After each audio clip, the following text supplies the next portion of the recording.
Salam, mən Yunis və siz oyunu dəyişdirənlərə baxırsınız.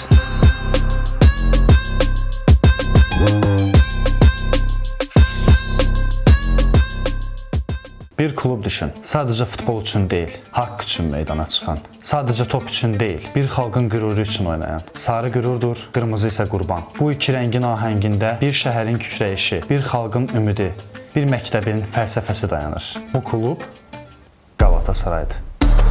Galatasaray finalde! Galatasaray finalde! Haykırıyorum, bağırıyorum, sevinçten çıldırıyorum. Galatasaray finalde! Türk futbolunda bir dönemek, Türk futbolunda bir devrim, Türk futbolunda bir devrim. Harikasınız. İşte Türkiye'ye bu yakışır.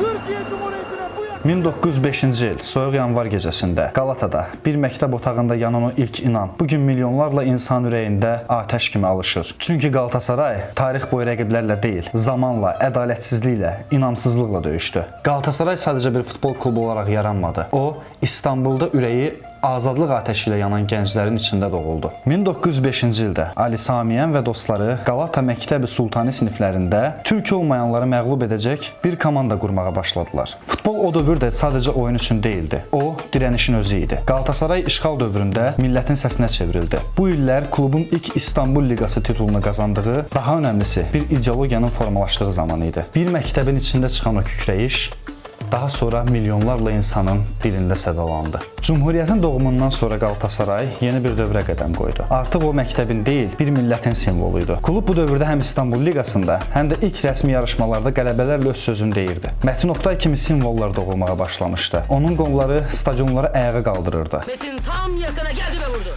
Bu illərdə Galatasaray sadəcə nəticə deyil, rəqiblərə qarşı duruş və mədəni kimlik qazanmışdı. Qırmızı-sarı bayraq altında azarkeşlik mədəniyyəti də məhz o dövrdə formalaşdı. Galatasaray artıq bir idman klubu deyildi. O bir duruş, bir ideologiya, bir simvol idi. Galatasaray bu illərdə həm meydanda, həm də könüllərdə əfsanəyə çevrilməyə başladı. Metin Oktay, Turqay Şener, Fatih Terim kimi adlar adını türk futbolunun mərkəzinə Galatasaray damğası ilə vurdu. 1961-63-cü illərdə ardıcıl çempionluqlar, 71-73 arası 3 fərqli zəfər. O dövrdə Galatasaray türk futbolunun zirvəsində idi. İstanbul stadionlarında hər qol kükrəyən bir xalqın səsi kimi yayılan cimbom nidaları ilə qarşılanırdı. Bu illər klubun daxili sistemində güclənmə dönəmi oldu. Müasir futbol strukturu qurulur, həm akademiya, həm də infrastruktur baxımından Galatasaray Türkiyənin ən öndə gedən markasına çevrilir. Kükrəyiş artıq bir stadionun səsi yox, bir ölkənin ritmi idi. 1980-lər və 90-lar Galatasaray üçün Avropaya açılan qapının illəri idi. Daxili uğurlar artarkən klub xarici arenalarda özünü tanıtmağa başladı. UEFA turnirlərində alınan nəticələr, Avropada qazanılan hörmət və nəhayət 17 may 2000-ci il İlk Avropa zəfəri. Kopenhagen finalında Arsenalı penalti ilə məğlub edən Galatasaray bir türk klubunun ilk Avropa zəfərini yazdı. 2 həftə sonra isə Real Madrid üzərində Super Kubok. Kükrəyiş artıq qitələri aşmışdı. Fatih Terimin komandası bu zəfərlə tək kubok qazanmadı. Avropanı fəth etdi.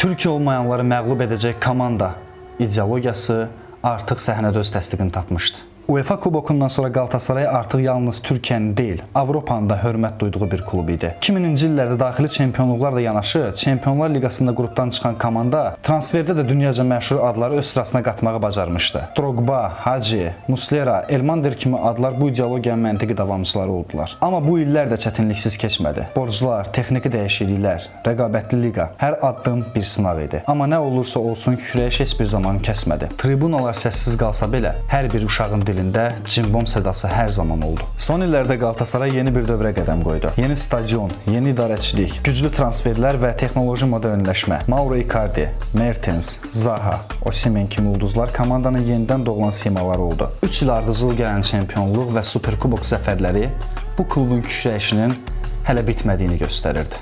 Avropada da qrup mərhələlərində yüksələn performans klubun beynəlxalq marka dəyərini də artırdı. Bu dövr həm rəqəmlər, həm romantika, həm də real güc üzərində qurulmuşdu. Galatasaray sadəcə meydanda deyil, iqtisadi struktur cəhətdən də yenidən doğulmuşdu. Tarixdə adı Çanaqqalda yazılmadı, amma ruhu qanla yoğruldu. 2000-ci ildə Avropada adını qızıl hərflərlə yazdırdı. O qələbə bir kubokdan artıq idi. Bu, bir millətin inamın sərhədlərini aşması, qürurun qitələri keçməsi idi. Zaman ötüb keçdi, stadionlar dəyişdi, formalar dəyişdi, nəsillər dəyişdi. Amma o alov sönmədi. Bəzən səssizliyə çəkildi, daha güclü qayıtmaq üçün. Bəzən geri dayandı, daha böyük addım atmaq üçün. İndi isə yeni nəfəs gəlir Ali Samiyyəndən. Tribunalarda yüksələn hər bir səs xalqın varlığını xatırladır. Hər qışqırıq biz buradayıq deyir. Daha çoxuq, daha çox inanırıq deyir. 2025-26 yeni nəfəsin, yeni yolun başlanğıcıdır. Bu dəfə hədəf sadəcə qalib gəlmək deyil, iz qoymaqdır. Avropanı bir daha silkələmək üçün səhnəyə çıxılır. Leroy Sané sadəcə transfer deyil, o bütün niyyətlərin simvoludur. Osimhen bu klubun gücünün hüdudsuzluğudur. Qarşısında yalnız rəqiblər deyil, öz keçmişlərinə cavab vermək istəyən bir kollektiv var. Okan Buruk'un komandası artıq sabit oyun qurmaqla kifayətlənmir. Onlar futbolun ruhunu danışdırmaq, öz izlərini Avropa ortasına buraxmaq istəyir.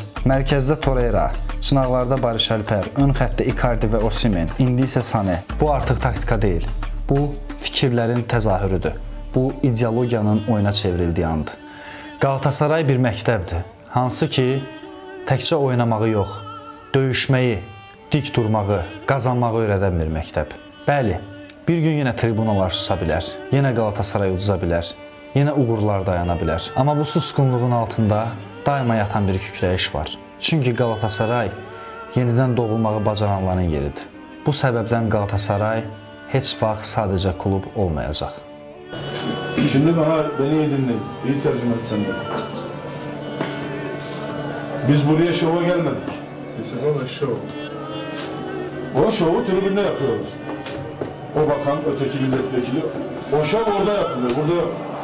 Siz Galatasaray takımını tarihine kupa kazanacaksınız. Kendi futbol hayatınızda da bir kupa şampiyonu olun. Nedir bu haliniz? We have to be very serious and very calm. Maça çıkıyoruz. Kupa finaline. To be serious. Tam 1,5 gündür size seslenmiyorum. Hala burada aynısınız. Siz böyle mi geldiniz bu yerlere? Ciddiyetinizi koruyarak geldiniz. İnşallah beni yanıltırsınız. Oradakiler şu bizim işimiz değil. Bizim işimiz top oynamak. Kendinize gelin buradan sahaya kadar. Başarılarınıza bir yenisini daha ekleyin. Size yakışan olur. Büyük ünvan sahipleri, büyük takımlara yakışan odur. O ciddiyette her takımı ciddiye alarak. You have to take every opponent Ve seriously. en az Leeds maçı kadar, Arsenal maçı kadar koşarak. Çünkü tarihe bir kupa daha kazandıracaksınız. Görün benim takımımı. Allah yardımcınız.